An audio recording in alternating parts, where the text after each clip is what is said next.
Hi, this is Larry Martin speaking about Larry Martin's World War II in their own words. We have a question from someone on Twitter, so I'm responding to April Rush 101. If anybody has any questions for me, please feel free to Twitter or Facebook, and I will answer them to the best of my knowledge. A lot of these answers I'll give you are, for instance, this is about Hitler. I called a German friend of mine named Ernst Floter, who was in the German army, and we captured him as a POW in Normandy. So a lot of these are my answers, and I'll also go to World War II veterans to get answers. So the question was, what propaganda did Hitler use to get votes?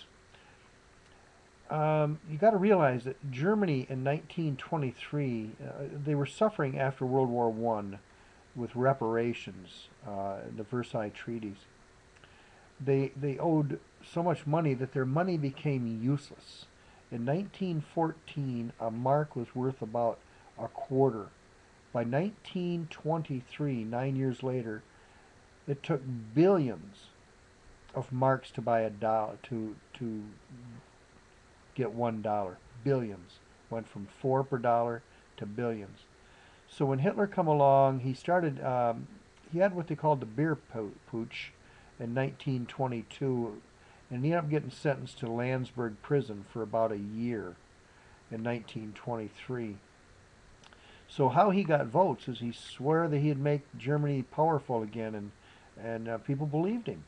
And I've read many accounts that if Hitler had died before World War II, say 1938, and World War II started in 39, he might have went down in history as one of the greatest political leaders in history. But once people realized that he was not what he said he was a wicked, mean man, then history hasn't judged him well at all. But that's how he got elected.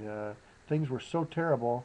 There was also a lot of street fighting between communists and his socialist people. So he got in there because things were just terrible. And what it was fallout from World War I. The second part of the question they asked was, how were Jews affected? So I called my friend, my German friend again, and I talked to him just before I made this video. And he said that he didn't see it as much in his town, but he knows that there were a lot of signs, a lot of anti-Jewish signs. Um, no Jews allowed, Gentiles only, on park benches.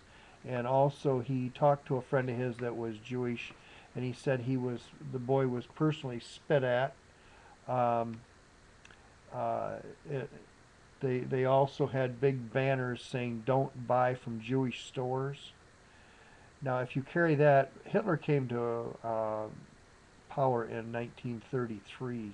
He was elected chancellor um, under Hindenburg, but Hindenburg was an old man, and Hindenburg died quite quickly, either in 33 or 34, and he was president. And what Hitler did is he combined the chancellor and the presidency and made himself very, very powerful. Um, uh, I know one Jewish American that was born in Germany, and you ask this person, April Rush 101, ask how the Jews were affected. This fellow, and I'm going to talk to him later in the day. He was born in Germany. He's of Jewish descent, and he left Germany in 37. His name is Krohn, and he ended up in our army in 44. Worked as a German and interrogator because he spoke perfect German. And he said what happened to him was immediately when Hitler took power in 1933, immediately he was shunned by people that he had known for years. He had known them for years and been friends, and he was completely shunned. Now this same person, April Rush, has asked a second question that I'm going to make a second video about. But if anybody has any questions, they can contact me on Twitter, and I will answer them to the best of my ability. Now, my abilities are 50 years of reading World War II history only, 12 years of doing World War II interviews, probably got 85 of them on DVD, and just talking to these fellows that were in the military. So when you ask me a question, quite a bit of it will be just my understanding, and quite a bit of it will be I'll talk to fellows that were in the military. So if you have a question about paratroopers, I got several fellows that were in the 101st and 82nd. You ask me questions about German soldiers. I've got 3 or 4 German soldiers. I've got a woman that lived under Japanese rule in Java. So when you ask questions, feel free to ask, and I'll be answering either on things I've read or the 85 people I've interviewed. So I've got about 85 interviews on DVD that I'm using for the material on answering your questions. So again, thanks for asking the question. And again, if you go to Larry Martin's World War II in their own words, you can you can see how to contact me, and I'll answer any questions you have that I'm able to answer. And if I'm not able to answer them, I'll get a hold of a soldier or someone who was in the military at that time. Thank you, folks, and have a nice day. Bye.